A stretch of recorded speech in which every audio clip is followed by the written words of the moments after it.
Hey everyone, back again for another interpretation of a published New Jersey tax court decision. This decision is a state of Michael Monihan and Holly Monihan versus the Division of Taxation. It's docket number 012125-2021. It was decided January 14th, 2026 by Judge Nugent, a judge of the tax court.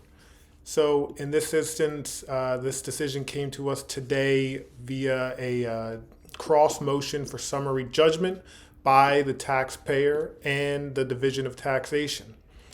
And so the issue here is actually very important for real estate brokers and real estate agents who ever want to start their own brokerage firm one day.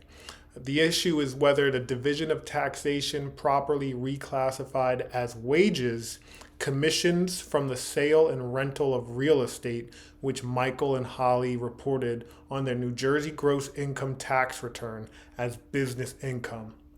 So here, the plaintiff's position was it was business income consistent with the terms of a 1989 independent contractor agreement between the plaintiff, Michael, and his real estate company, which he was a 50% owner and corporate officer of.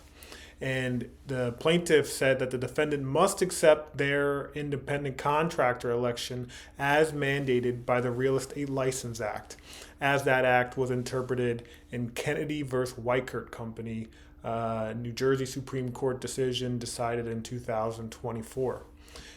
Here, the division and the court did not agree with the plaintiff. They found that plaintiff was an employee as defined in New Jersey Regulation 18:35-7.1E, which says that an officer of a corporation shall be considered an employee of the corporation.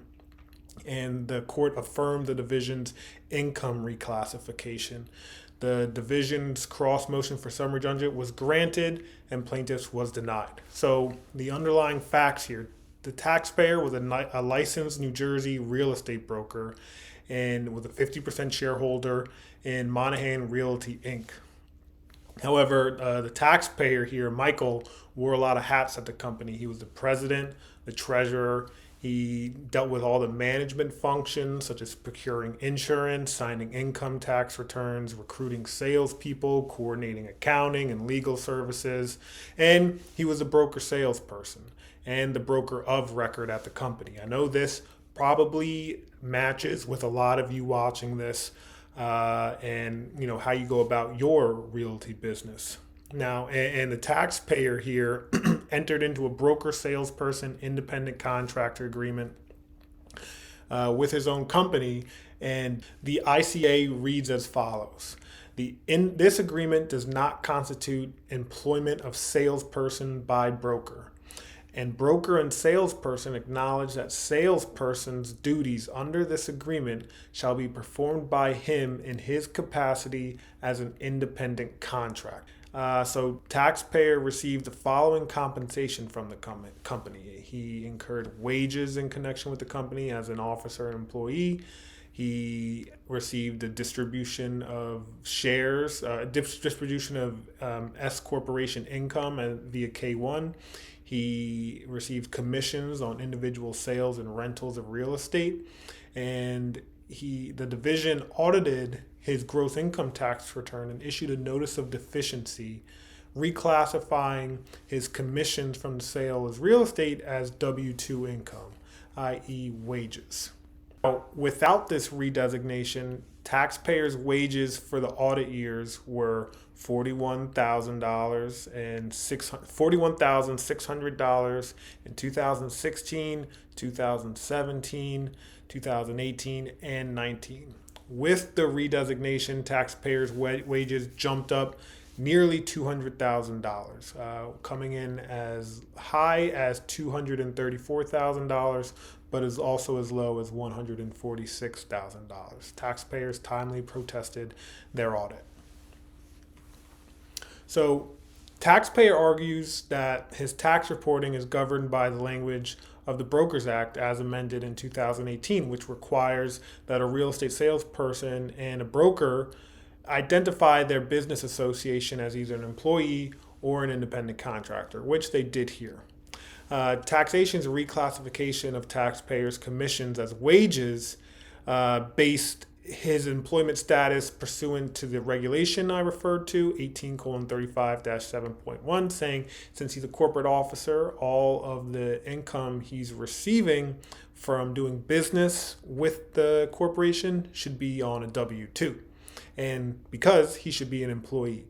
And that statute, that regulation reads, an officer of a corporation shall be considered an employee of the corporation.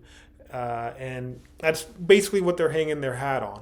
And so, in reliance on the Brokers Act as amended and the court's ruling in Kennedy, the taxpayer said that the independent contractor agreement identifies the relationship as an employee or independent contractor for all purposes of taxation. And here, because they selected independent contractor, that should be respected. However, taxation started with a statutory interpretation reading one statute, the Brokers Act, in congruence with the taxation statute. And here, the division said that you're relying on the plain language of the act wrong. The taxpayer contends that ICA must govern notwithstanding any other law, rule, or regulation to the contrary. And so taxpayers' interpretation saying this statute governs notwithstanding anything else to the contrary. And because there's another taxing statute that's opposite what our statute says, we don't have to apply those rules here because we say that our statute governs notwithstanding everything else.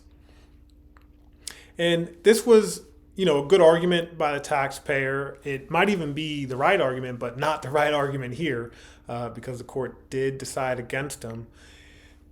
But the tax court basically said that the taxpayer disregards the legislature's use of the phrase "to the contrary," which signals that the notwithstanding clause has limited override on laws, rules, or regulations.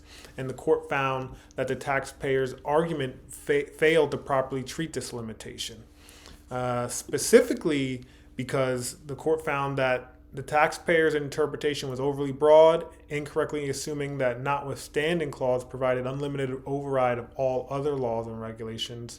The court emphasized that the phrase "to the contrary" limits the override to conflicting provisions within the Brokers Act or related statutes, not all state tax regulations. And so here, the court declined to accept the taxpayer's position, upheld the division's reclassification of payment, and inserted a hefty income tax on the taxpayer. Now, I've talked with a lot of other tax professionals who believe that this case was wrongly decided, and they're hoping that this gets appealed. If it does, I'll get back to you in the future on whether the appellate division decided to uphold or reverse the tax court's decision. Thanks for tuning in.